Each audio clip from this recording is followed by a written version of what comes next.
The House Justice Committee has summoned former Senator Sonny Trillanes for the Duterte impeachment proceedings. Let's get an update on this and more from panel member Bicol Saro Party List Representative Terry Ridon. Good evening, Congressman. Welcome to the big story. Magandang gabi. Maraming salamat sa pag-imbita. Before we go to the former Senator Trillanes, on Madriaga, the main witness today, how credible do you find him? Well, we have to stick po doon sa mga testimonies po niya that might be related to confidential funds misuse. No? So, yung pong mga binabanggit niya, ito pong delivery under 24 hours of the confidential funds. Makikita ho natin dyan yung link niya, for example, with Mr. Kilala, no? And Mr. Monsaya. Kasi yan po yung mga information na magtatagpo po yung mga binabanggit niya Vice President Duterte at niya Mr. Madriaga. Kasi ang sabi po ni Vice President Sara, ang tanging lang hong link ni Mr. Madriaga ay kay Mr. Kilala. So, yan po yung particular na detalye na lumabas ngayon. And relevant po siya Mr. Kilala kasi nga nakikita natin dito na co-signatories po sila sa isang certificate of attendance kay Attorney Reynald Monsayac, which is one of the deputies of the Vice President, given at the supposed comedy bar, no? Na sinasabi rin po na isa sa mga drop-off points ng pong mga duffel bags containing confidential funds. No? So I think yan po yung isa sa mga very important leads and pieces of information na mabigat pong tinitignan ng committee ngayon. So, kapani-paniwala po siya sa tingin ninyo?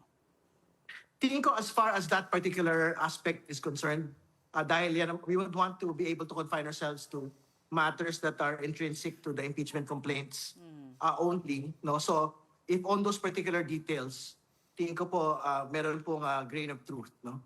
Doon sa kanya pong binabanggit. And syempre, we would want to get a little bit more information on these particular circumstances as well. On the other hand, of course, the defense described him as the weakest link. Sure.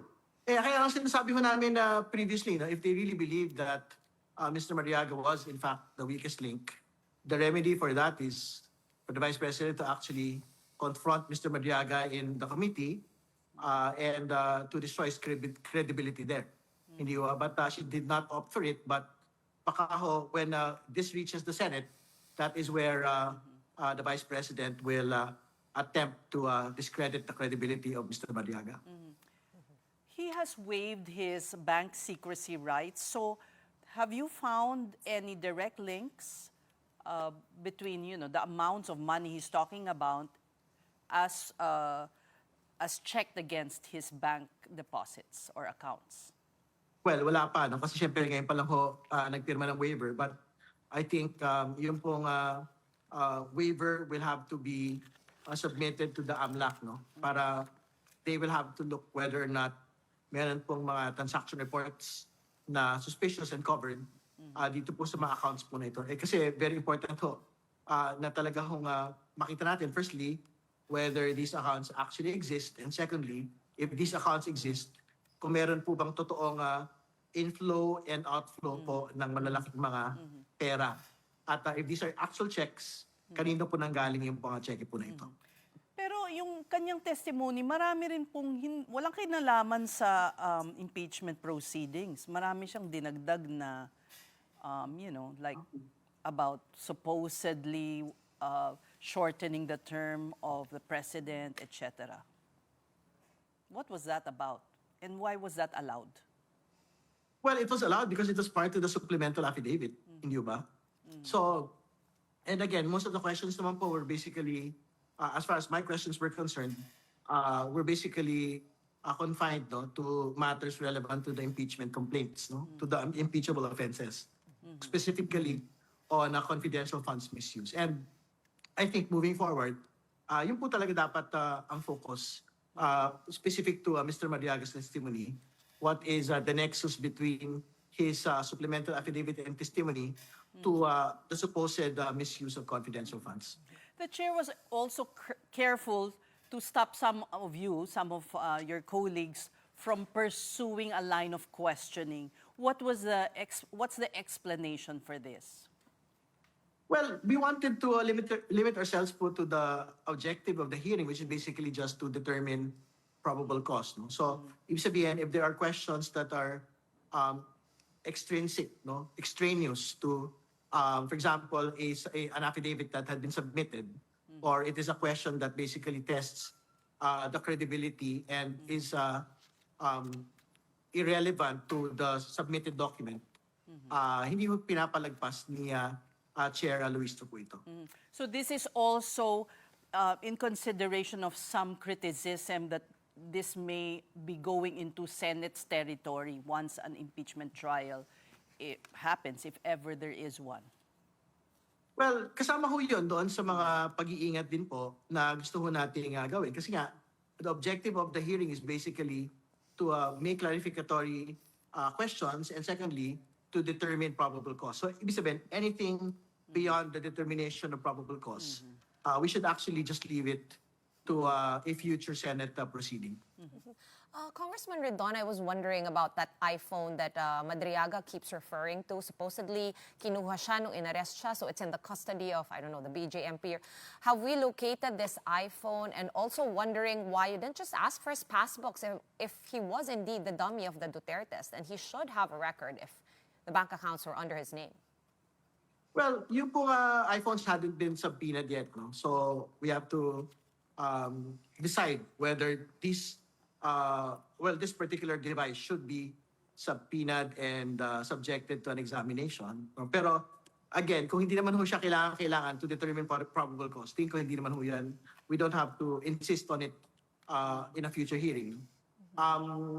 Yung passbooks po kasi syempre that presupposes that these accounts actually exist, no, at this point, and actual passbooks exist, no. So tignan pa ho natin kung ano pa ho yung mga pwedeng further information na makuha, lalo't higit the waiver has already been assigned, no. So I will leave it to the committee secretariat to decide how to proceed, whether they have to relate with AMLAC or they have to relate with the banks na mentioned po in the affidavit. We will leave it to the committee to the committee secretariat to decide.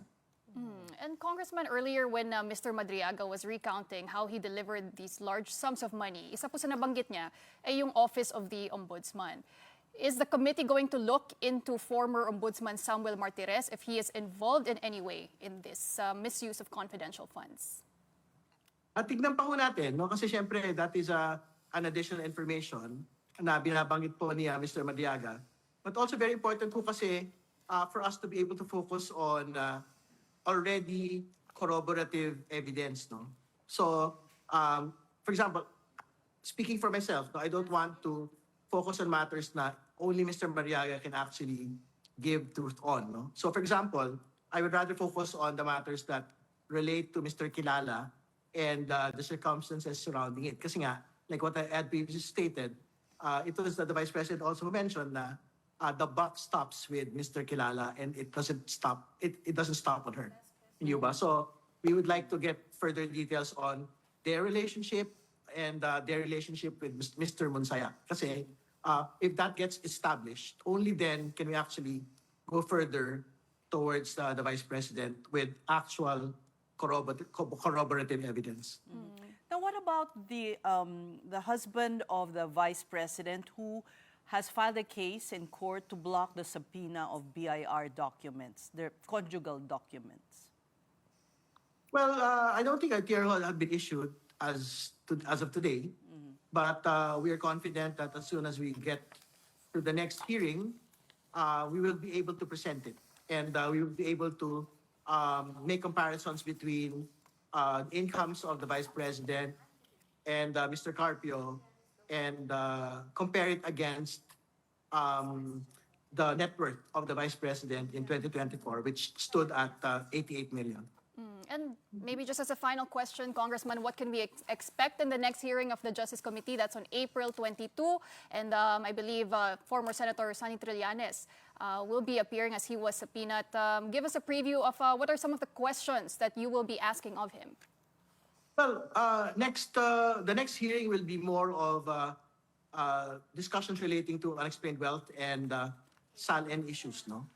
And whether or not it rises to the level of a betrayal of public trust. So we will discuss, again, like the SALN of the Vice President, the ITRs of the Vice President, Manscarpio, and their firms, as stated in the 2024 SALN. If the AMLAC is ready with the transaction records of their bank accounts, then there will be a discussion on that.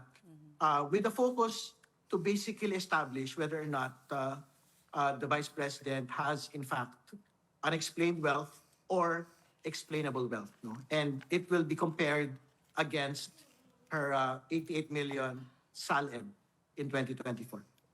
We thank you for talking to us, Congressman Terry Ridon, member of the House Justice Committee.